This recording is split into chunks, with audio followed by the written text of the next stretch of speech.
My thoughts on the fight being at 170 was like, who cares? You know, the weight is just a number, you know. Real gladiators back in the day, they didn't walk around with a scale. You show up and you fight, and I'm a fighter. That's what I do. Open weight class, whatever weight class, I'm glad I get to share the octagon with him. I think fans are in for a treat with this fight. Two strikers, fun fight, you know. I mean, two mixed martial artists, you know. It's gonna be great at a weight where me and him is gonna both come in healthy. It's gonna be a fun fight, man. I think so. I'm going out there. I'm not looking for a long time in there. I'm looking for a big finish. International Fight Week. It's gonna be a huge crowd, huge fight, and I wanna leave it with a bang. I have history with the man, you know, and I was always on the short list to fight Conor McGregor, so we're here now, and I'm pretty excited. You know, I didn't know too much about it. It wasn't the timeline of me knowing. They kind of threw the idea out to us, and we kind of like, yeah, we see what happens, we see where it goes, and you know, things just caught fire and it went ablaze, I guess, and we're here now.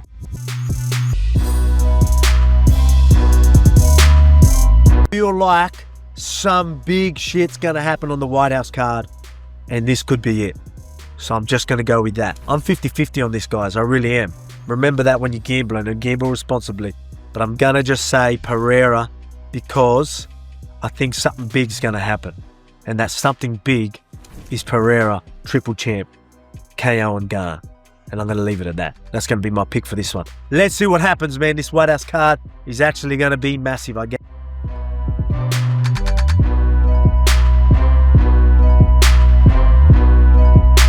Who do you think is going to win? I believe that you think that Pereira is likely to leave there with the interim championship. Is that right?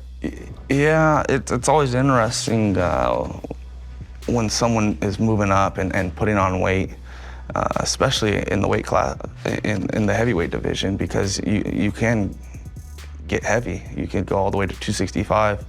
And so it's always interesting to see how someone carries that weight. But Pereira's fighting style is very efficient. And so I think he will get it done. I think he'll find a way. His efficiency, his power will translate well to the heavyweight division. But Ciryl Gane's fast, and he's been a heavyweight his whole life. And so he moves his weight really well. And he has a good skill set. And so I want Pereira to win, so then I could fight him. What are you hearing on Tom Aspinall? Is Tom Aspinall going to return? Should this fight be for the interim championship that we're getting ready to see at the White House, or should we be stripping Tom and this should be for the undisputed title? Yeah, I mean, to get the division moving again, Pereira and Gane should be for the heavyweight championship, and then I'll fight him next after I beat Derek Lewis. I mean, that's just, it makes things a lot easier. You got a guy that claiming that he's blind now, and then saying that he can't practice, he can't even drive, and then all of a sudden he's saying he's gonna come back. It's like, just choose one or the other at this point. Yeah, I think the division's is being held up with his theatrics or whatever he's doing, his tactics. Is Josh more interested in Derek Lewis or in Alex Pereira? I would say Alex Pereira for sure, but I mean, since I'm fighting at the White House, I mean, I guess I will fight Derek Lewis. I think I'm going down in competition from my last fight. Me beating Derek Lewis doesn't bring no value to me, I don't think, but me fighting at the White House does.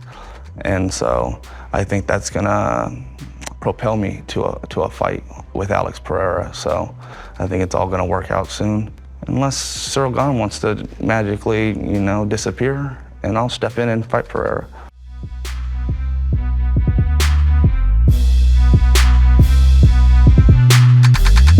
Can be champion today. You know, I love my career, and today there's a champion name is like Joshua 1, right? So my confidence and how much I love my career, I'm ready to like retire if I don't beat this guy. That's how confident I can be champion today. ¿Cómo verías tú actualmente una pelea, ya que lo has nombrado, contra Joshua Van, por ejemplo? Easy fight, easy money. I believe this is right now perfect fight for me, and I can beat him 10 out of 10 times.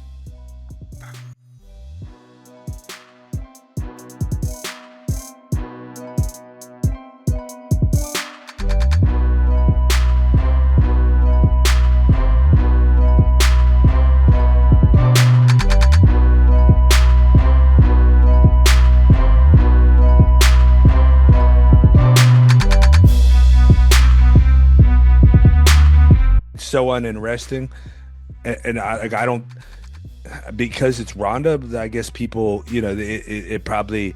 Like it's a lot of people talking about it. Like you probably get a lot of replies on a tweet or something, but it's like this is so uninteresting. Like she's so just in her own world, and like it's cool she believes in herself, I guess. You know, I guess, you know, the world is in her hands with that kind of belief, right? She'd get up by Holly if they fought again. like, yeah, I don't think that, like, it's cool that, you know, I mean, yeah, you got to believe in, you know, we could go through all the cliche quotes, right? Yeah, you got to believe in yourself, you know, even when no one else does. And it's cool as she does. Okay, like no one's convinced, you know, that because you beat Gina Carano, like like who do you think you're fooling here? And it's cool that you know, I don't even know if she actually believes it, but if she does, like, cool, that's really good for you. You believe that. We don't. Like, she's literally the one person who just doesn't get it, and you know, she's her own worst enemy, man.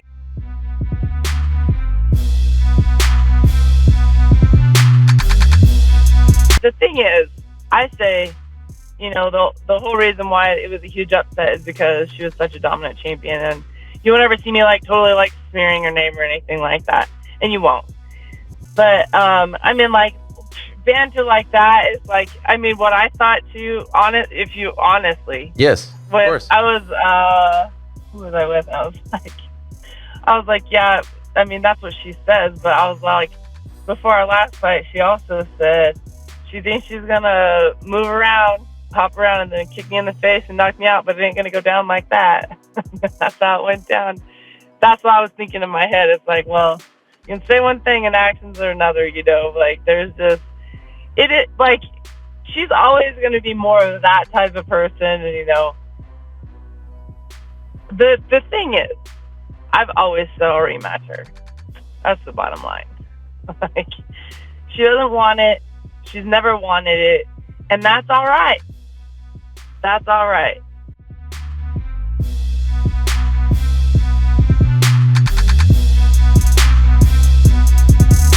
Because I was like really inspired by her and the athlete and person she was.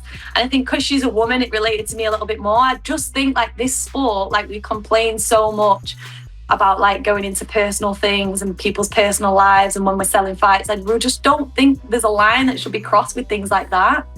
And then as a mother, for her, like, imagine, I just don't think she should have made that comment, honestly. And like, even people, it's not even a Chimaev thing, like whoever she would have said that to, I just don't think publicly that should have been a comment she should have made.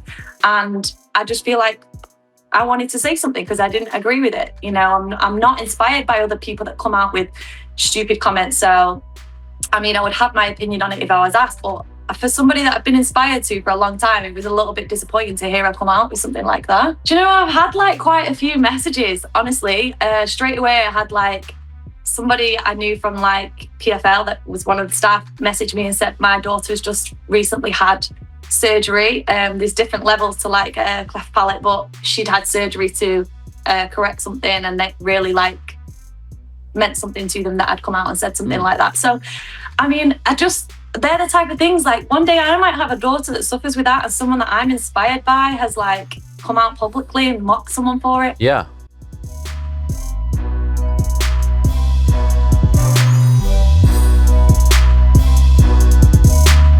Jon Jones and I, that is a 10-0 match every single time.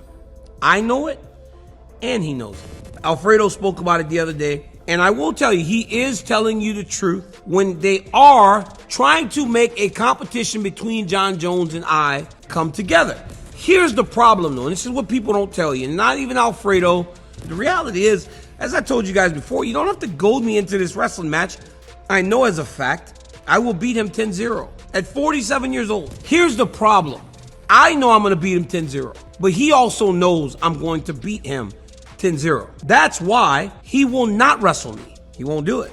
He will not wrestle. The amount of money that has been offered to us to do the wrestling matches, 7 figures to wrestle. You tell me to wrestle for that? I'm in all day. But again, Not only do I know I'm going to beat him 10-0, he knows that I'm going to beat him 10-0. Then the stipulations start. Then it's me going, well, I want to wrestle. If we're going to do anything, let's wrestle, right? You're a wrestler, I'm a wrestler. You said you could beat me, you could take me down. Let's do that. No, let's grapple. 10 minutes. Let's make that 8 minutes. Okay. Let's do submission only. No. Let's do a match where we do points, right? Let's do points. Let's make sure that after the 8 minutes are done, we know who won. So I said, no, I'm not going to do it. I don't want to wrestle. I don't want to grapple. But to do it against Jones, to have an opportunity to do something against Jones, I would do that. John Jones and I, that is a 10-0 match every single time. I know it, and he knows it. You know, the fight came together.